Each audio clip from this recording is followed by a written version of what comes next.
Hi. I can't begin to tell you the amount of conversations I've had over the past week, 2 weeks, about boundaries. So I figured it was probably time to make a video about boundaries.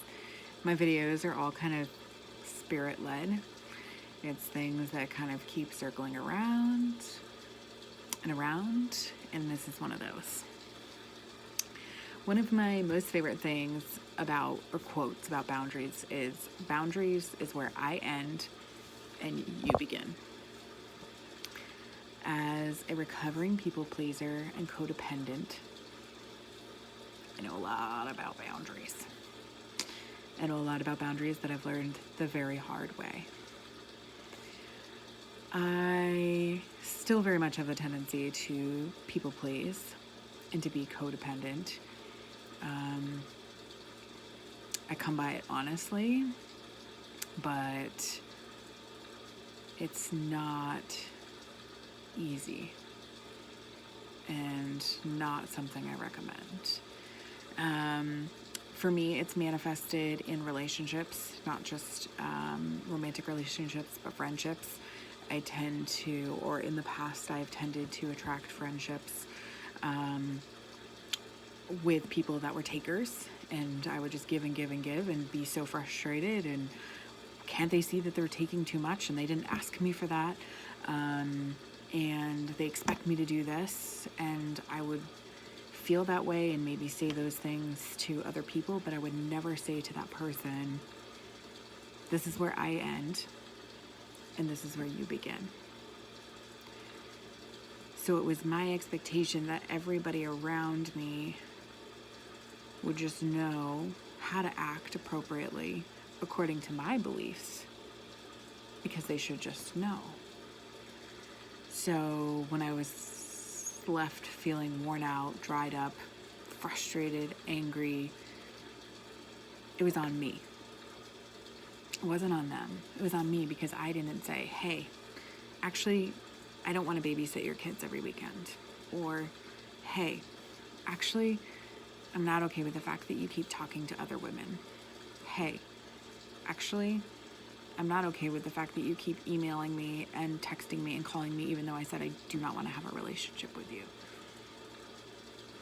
And yet I would continue to get frustrated with people in my life, whether it was my mom or a significant other or friends, because they would take and take and take, because I was just giving and saying, oh yeah, no worries. No worries is still one of my favorite sayings. It's not one of my favorite sayings, it's one of my go-to sayings. But it's dismissive of how I really feel. And it's something I'm continuously working on, saying, actually, like, I'm super bummed that we can't hang out today, and I know that we can reschedule. Or I'm super disappointed in the fact that you would do that, and thank you for being honest with me.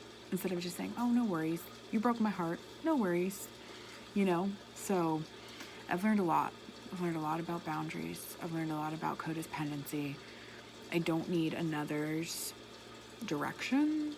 I don't need another's dependence on me in order to be okay. I am me, and I am okay being me, and I'm okay setting my limitations. I was okay saying to my mom, I don't want to have a relationship with you, and doing whatever was necessary in order to cut off all ties of communication. So, to recap, boundaries are hard. They're not meant to be easy. There are people that grew up without any boundaries, so they don't know how to have boundaries. So our job is to hold our boundaries. What is okay for me? Not deciding what is okay for other people, but what is okay for me.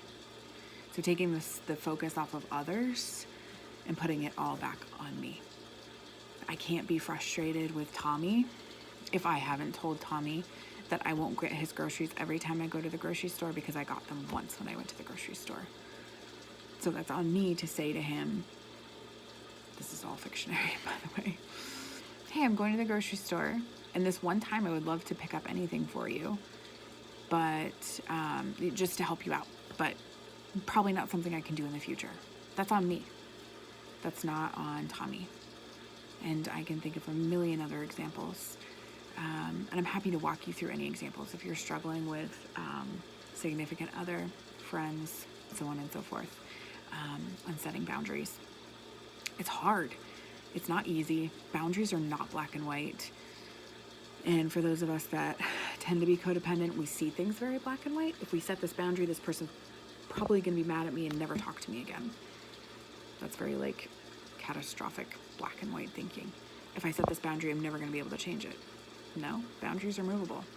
I can set this boundary today with somebody, and then if tomorrow or next week, if I'm feeling different about this individual, I can change that boundary.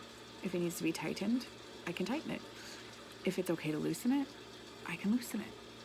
So that's the beauty of boundaries, is that they are movable. They're bendable. They're changeable. And as I grow and learn, my boundaries grow and learn and become far more strict. My boundaries are so much more strict than they were even 6 months ago. Definitely more strict than they were 5 years ago. Thank goodness. Or I would still be in a hot mess of a relationship. So do what you need to do to focus on you. Put it on you. You're getting frustrated with person for continuing to do something over and over and over again. Chances are they don't know. They don't know your boundary. They don't know that that's not okay with you. So find a way to tell them. You don't have to be mean about it.